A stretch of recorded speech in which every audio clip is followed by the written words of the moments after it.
Hello प्यारे बच्चों, स्वागत है आपका अपनी तैयारी में। अपनी तैयारी चैनल आप लोगों के लिए लेकर के आए हैं बहुत सारे सॉल्यूशंस। जी हाँ, सभी विषय के सॉल्यूशन। तो 11th क्लास का द्वितीय मूल्यांकन प्रपत्र का जो सॉल्यूशन हम लोग लेकर के आए हैं, बहुत सारे स्कूल में ये 26 तारीख को पेपर हो गया होगा, बहुत सारे स्कूल में 27 को, बहुत सारी में 28 को, यानी कि आज ये पेपर होने वाला होगा। तो चलिए शुरू करते हैं हम लोग। पहला क्वेश्चन हमारी स्क्रीन पर ये रहा। मैं आप लोगों को डायरेक्ट सॉल्यूशंस बता रहा हूँ, क्योंकि बहुत सारे बच्चे देखते हैं कि हमें सिर्फ सॉल्यूशन चाहिए, तो सॉल्यूशन के लिए आप लोग इस वीडियो पर आते हैं। तो मैं आप लोगों को सॉल्यूशन ही दे रहा हूँ, ताकि आप लोग ज़्यादा टाइम वेस्ट ना हो आप लोगों का। हाँ, डिटेल में अगर आप लोगों को समझना है तो हम लोगों को बता दीजिए, तो हम लोग आपको उसको और भी डिटेल में समझा देंगे। कुछ कुछ क्वेश्चन ऐसे होंगे जो यहीं पे मैं सॉल्यूशन करते हुए आप लोगों को डिटेल में समझा दूंगा, ताकि आपका जो कॉन्फिडेंस है वो बिल्डअप हो जाए। ठीक है, पहला क्वेश्चन आपकी स्क्रीन पर ये रहा। जो धनात्मक पूर्णांक है n, उसमें फंक्शन है fn। तो साइन की पावर n थीटा प्लस, यहाँ पर ये मिसप्रिंट है, तो आप उसको भी क्या कर लीजिए, करेक्ट कर लीजिए। यहाँ पर क्या कर दीजिए, कोस की पावर n थीटा कर दीजिए। ये क्या हो जाएगा, कोस की पावर n थीटा। तो ये जो फंक्शन है fn है ना, इस पूरे फंक्शन को आपको यहाँ पर भी पुट करना है, यहाँ पर भी पुट करना है, यहाँ पर भी पुट करना है, और यहाँ पर भी पुट करना है।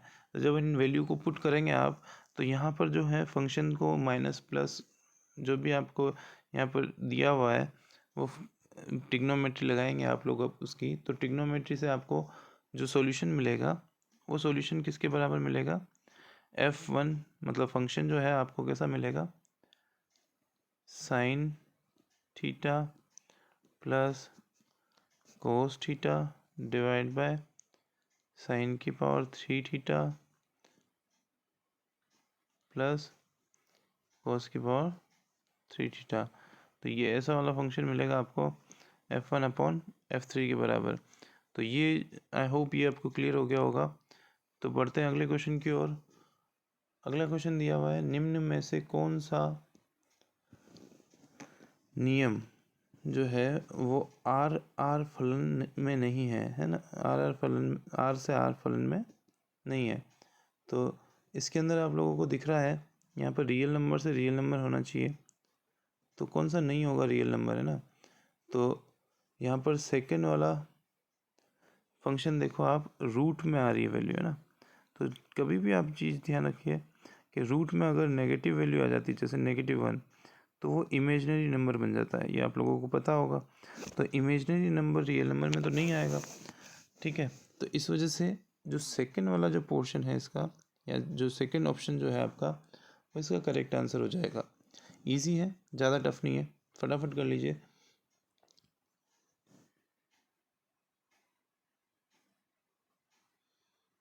अगला क्वेश्चन है कि मान लीजिए ए जो है 1 2 और बी जो है 3 4 है, तो ए इंटू बी के कितने उपसमुच्चय होंगे।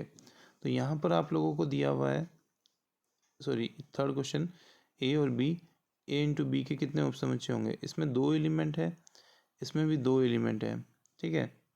अब यहाँ पर हमें ध्यान रखना है कि हर एक एलिमेंट, जैसे पहले में भी 2 एलिमेंट है, दूसरे में भी 2 एलिमेंट है, तो 2 की पावर हमें क्या करना पड़ेगा, नंबर ऑफ़ एलिमेंट से करना पड़ेगा ना। तो 2 की पावर नंबर ऑफ़ एलिमेंट, मतलब इसमें 2 और 2 4 एलिमेंट्स हो जाएंगे।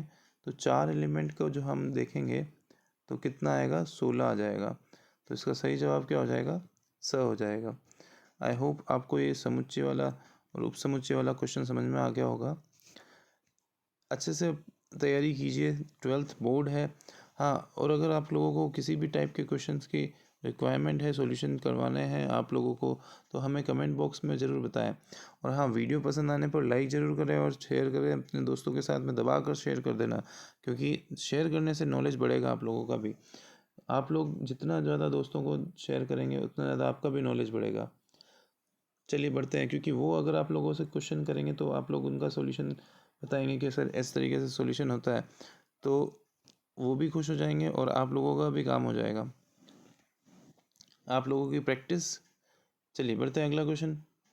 चौथा क्वेश्चन जो है, मान लीजिए XYZ एंड AB जो है, उसमें संबंधित संख्याओं के क्या होंगी। तो ए से बी के संबंध की संख्या पूछ रहा है यहाँ पर, है ना। तो ए से बी की संबंध की संख्या कितनी हो जाएगी, आप देखिए यहाँ पर नंबर ऑफ एलिमेंट्स जो होंगे ए क्रॉस बी वाले, क्योंकि ए से बी की संबंध संख्या निकालनी है, तो 3 × 2 कितना हो जाएंगे 6। तो 2 की पावर n से अगर हम देखें तो 2 की पावर n से कितना होगा 2 की पावर 6। यहाँ पर जो सही जवाब हो जाएगा आपका 2 की पावर 6। आई होप ये क्लियर हो गया होगा आपको। चलिए बढ़ते हैं अगले क्वेश्चन की ओर। अगला क्वेश्चन ये है आपका, एक फलन दिया हुआ है f(x), उसका प्रांत ज्ञात करना है ना। f(x) का प्रांत आपको बताना है यहाँ पर। तो प्रांत के लिए हमें क्या करना होता है, आपको पता होगा कि यहाँ पर जो नीचे वाला पोर्शन है आपका, उसके जो फैक्टर्स हैं, नीचे वाले पोर्शन के जो फैक्टर्स हैं वो क्या क्या है, 2, 6। नीचे वाले फैक्टर के, नीचे वाला जो फंक्शन है उसके जो फैक्टर्स हैं वो 2, 6 हैं। अब ये जो 2, 6 हैं, अगर इनकी वैल्यू 2, 6 आती है तो नीचे वाला पोर्शन जो हो जाएगा वो किसके बराबर हो जाएगा, 0 के। और 1/0 या कोई भी ऊपर टर्म है a/0, तो वो कितना होता है, इनफाइनाइट होता है, तो वो उसके प्रांत में तो आएगा नहीं। तो हमेशा ये चीज़ ध्यान रखिए कि नीचे कभी भी 0 नहीं आना चाहिए। तो यहाँ पर ये जो पोर्शन है 0 नहीं होगा, तो माइनस कर दें ये वाला पोर्शन 2, 6 रियल नंबर में से। तो आपका जो जितने भी एलिमेंट्स है रियल नंबर के, उन सभी की वैल्यू आप रखोगे तो भी इसका सॉल्यूशन मिल जाएगा। इसलिए इसका प्रांत जो हो जाएगा वो क्या हो जाएगा, option B is the correct answer. I hope ये क्लियर हो गया होगा आपको। चलिए बढ़ते हैं अगला क्वेश्चन, ये 6 क्वेश्चन, फलन f(x) cos x/3 का परिसर। अब परिसर पूछ रहा है, तो परिसर का मतलब हो जाएगा, इसका जो सॉल्यूशन आता है, तो कोस की वैल्यू कहाँ से कहाँ तक होती है, -1 से लेकर के 1 तक होती है। तो आई होप ये क्लियर होगा आपको। कोई सा भी फंक्शन हो कोस का, कोस 2x, कोस 3x, उनकी सब की वैल्यू क्या होगी, -1 से 1 के बीच में ही होगी। इसलिए उसका परिसर कितना हो जाएगा, -1 से 1। तो स इसका करेक्ट आंसर है। अगला क्वेश्चन है आपके पास में स्क्रीन पर दे रखा है, जो f(x) जो है फंक्शन, यहाँ पर f लिखना भूल गया, वो प्लस कर दिया उसने। यहाँ पर क्या होगा, f(x) है ना। 7th क्वेश्चन में f(x) = x² है, तो प्लस का 1.1 पे और प्लस का सॉरी प्लस नहीं, यहाँ पर फंक्शन जो है 1.1 पे माइनस फंक्शन जो है 1 पे, तो उसकी जो वैल्यू आएगी वो कितनी आएगी। तो आप लोगों को पता है कि 1.1 पर इसकी वैल्यू कितनी हो जाएगी, 1.21 माइनस 1 पर 1 ही आ जाएगी, क्योंकि स्क्वायर है ना।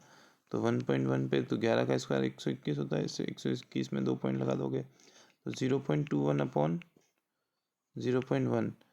तो पॉइंट से पॉइंट हटाओगे एक बार, तो यहाँ एक पॉइंट पीछे लग जाएगा, तो 2.1। तो इसका जो सही जवाब हो जाएगा वो हो जाएगा 2.1। आवाज़ थोड़ी सी भारी लग रही होगी पिछली वीडियोस से, क्योंकि थोड़ा सा हमारा गला ख़राब हो रहा है, इस वजह से मैं आप लोगों के लिए वीडियो तो बना रहा हूँ, पर गले की खराश को आप इग्नोर करिएगा। हाँ, कुछ राइटिंग भी थोड़ी सी इम्प्रूव हो जाएगी अगर मैं पेन लेकर के यूज़ में करूँगा, ठीक है। चलिए अगला क्वेश्चन है 8th क्वेश्चन जो है, y = √(x+1) का प्रांत पूछ रहा है। प्रांत क्या हो जाएगा आपका, कौन सी वैल्यूज़ पर x की इसका नंबर जो है वो रियल नंबर मिल जाए अपने को, या फिर आपको करेक्ट अंडर रूट से जो वैल्यू मिले वो सही मिला है। तो पॉजिटिव वैल्यूज़ ही रखनी पड़ेगी अपने को। रूट में हमेशा नेगेटिव वैल्यू आ जाएगी तो इमेजनरी आ जाएगा, तो इमेजनरी सॉल्यूशन नहीं हो पाएगा इस फंक्शन का। इस वजह से इसका जो सही जवाब होगा, 1 से लेकर के इन्फाइनाइट तक कुछ भी रखो आप, सारी पॉजिटिव वैल्यू रखो, तो पॉजिटिव वैल्यू होना ही ज़रूरी है, ठीक है। तो ये इसका सही जवाब हो जाएगा। अगला क्वेश्चन क्या है, कोस -1710 डिग्री का मान क्या होगा। तो कोस -1710 डिग्री का मान आपको निकालना है। यहाँ 360 इंटू n प्लस माइनस जो भी होता है थीटा, वो हम करते हैं तो क्या मिलता है, कोस थीटा ही मिलता है कोस के अंदर, है ना। तो कोस के अंदर अगर 360 इंटू थीटा करेंगे तो यहाँ पर देखो 360 इंटू 5 माइनस 170, मतलब 360 इंटू 5 माइनस 1710, तो ये किसके बराबर हो जाएगा, कॉस ऑफ 1800 माइनस 1710, ठीक है। इसको इक्वल टू करेंगे तो कितना आ जाएगा आपके पास में, cos ऑफ 90 डिग्री, और cos ऑफ 90 डिग्री की वैल्यू कितनी होती है, 0, तो इसकी वैल्यू भी कितनी हो जाएगी, 0, तो इसका सही जवाब हो जाएगा ब। आई होप ये आपको क्लियर हो गया होगा। बढ़ते हैं अगले क्वेश्चन की ओर। अगला क्वेश्चन ये रहा आपकी स्क्रीन पर। यहाँ पर दिया हुआ है sine theta is equal to 0 है, तो इसका व्यापक मान क्या होगा। व्यापक मान आप लोगों को पता है n पाई होता है, ये तो सबको याद ही होगा, ठीक है। अगला क्वेश्चन है कोस 660 डिग्री का मान क्या होगा।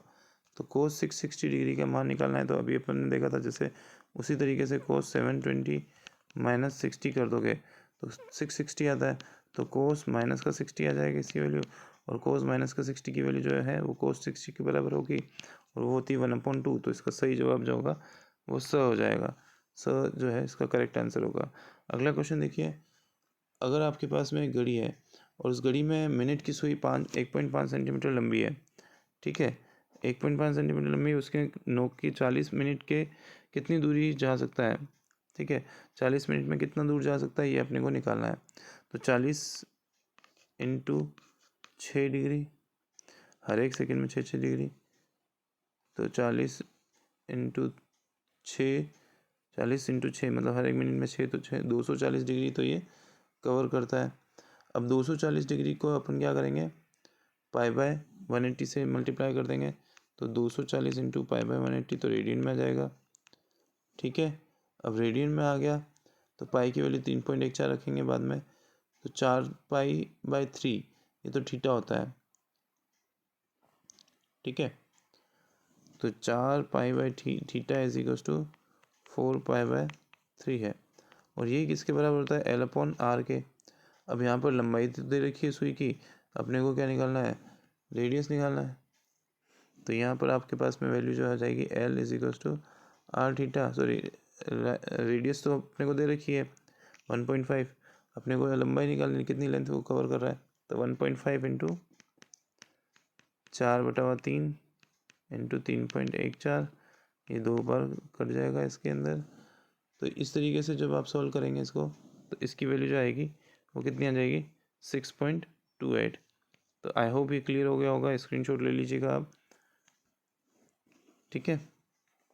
13वां क्वेश्चन आपकी स्क्रीन पर ये रहा, 6 रेडियन डिग्री का माप होगा, तो 6 रेडियन का डिग्री में माप निकालना, तो 6 इंटू 180/पाई, तो पाई का मान होता है 22/7, तो 22 इंटू 7 ये कर देंगे। इससे सोल्व करने पर आपको क्या मिलेगा, 83,780 divide by 11 is equal to 34,347/11, तो ये इसका सही जवाब हो जाएगा आई होप ये क्लियर हो गया होगा आपको। अगला क्वेश्चन देखिए, एक पहिए में 1 मिनट में 360 डिग्री, एक पहिया क्या कर रहा है, 1 मिनट में 360 डिग्री परिक्रमण करता है, तो 1 सेकंड में कितने रेडियन माप का कोण बनाएगा। तो ये कितने रेडियन कोण का माप का कोण बनाएगा ये बताना है अपने को। तो 60 सेकंड में कितने कवर कर लेता है, 360, तो 1 सेकंड में कितना करेगा, 6, तो 2 पाई जो होगा, मतलब 1 सेकंड में 6 इंटू 2 पाई करेंगे तो 12 पाई बनाएगा, तो 12 पाई का ये कवर कर लेगा। आई होप ये क्लियर हो गया होगा। अगला क्वेश्चन देखिए आपकी स्क्रीन पर ये रहा, साइन 3 पाई/3 का मान निकालना है। अरे यार ये तो बहुत इजी है, यहाँ पर 3 पाई/3 नहीं होगा, 2 पाई/3 हो सकता है, क्योंकि 3 पाई/3 में तो सीधा पाई की वैल्यू आ रही है, और पाई की वैल्यू से अपने को क्या आ रहा है, 0, तो 0 तो यहाँ पर कहीं पे मिल ही नहीं रहा है अपने को, इस वजह से ये क्वेश्चन में थोड़ी सी मिसप्रिंट है। आप यहाँ पर 2 पाई/3 कर दीजिएगा, है ना। 2 पाई/3 से अगर इसको सोल्व करोगे तो इसका जो सोल्यूशन आएगा वो √3/2 आएगा। क्यों, क्योंकि साइन 2 पाई/3 से अगर आप देखोगे तो पाई माइनस पाई/3, और पाई-पाई/3 से सोल्व करोगे आप तो साइन पाई/3 आ जाएगा, क्योंकि अपने को पता है कि पाई माइनस जितना भी थीटा होता है तो साइन थीटा ही कहलाता है। तो यहाँ पर कितना आ जाएगा, √3/2, इसका सही जवाब होगा। आई होप ये आपको क्लियर हो गया होगा। अगला क्वेश्चन देखिए आपकी स्क्रीन पर ये रहा, 40 डिग्री 20 मिनट रेडियन माप कितना होगा। तो 40 डिग्री और 20 मिनट का रेडियन माप आपको पता होना चाहिए, कितना हो जाएगा 40 डिग्री 40 से 1/3 डिग्री, तो इसको किससे मल्टीप्लाई करना रहेगा अपने को, π/180 से। तो π/180 से मल्टीप्लाई करोगे मतलब 121/3 इंटू π/180। तो इसको सिंप्लीफाई करोगे तो ये आपका 121/540, ठीक है। ये आपका सॉल्यूशन रहेगा, इनटू पाई में भी आ जाएगा, है ना। तो ये था आपका 16वां क्वेश्चन। 17वें क्वेश्चन में देखिए, समुच्चय फाई से के सभी उपसमुच्चय होंगे, तो सभी उपसमुच्चय कितने हो जाएंगे, नल हो जाएंगे, ठीक है। अगला क्वेश्चन देखिए आपकी स्क्रीन पर ये रहा, यदि किसी समुच्चय n अवयव हो तो उसके घात समुच्चय क्या होंगे। तो घात समुच्चय का मान जो है वो आपको कैसे पता चलेगा, 2n से। अभी तक हम ऊपर वाले उपसमुच्चय के लिए देख रहे थे, 2n से हम निकाल रहे थे, है ना। तो ये था इसका सॉल्यूशन 18वें क्वेश्चन का। 19वां क्वेश्चन, यदि ए समुच्चय ए रिक्त समुच्चय है तब n Pa में कितने अवयव होंगे, ठीक है। इसमें कितने अवयव होंगे ये अपने निकालना है, तो इसमें एक ही अवयव होगा। आई होप ये क्लियर हो गया होगा। 20वां क्वेश्चन आपकी स्क्रीन पर ये रहा, क्या यदि a इज टू दिया हुआ, यदि a इज टू 1 2 3 और b इज टू 3 4, तो ए बी के संबंध की संख्या कितनी होंगी। तो ये भी आपका इजी है, हमें पता है कि इसकी पावर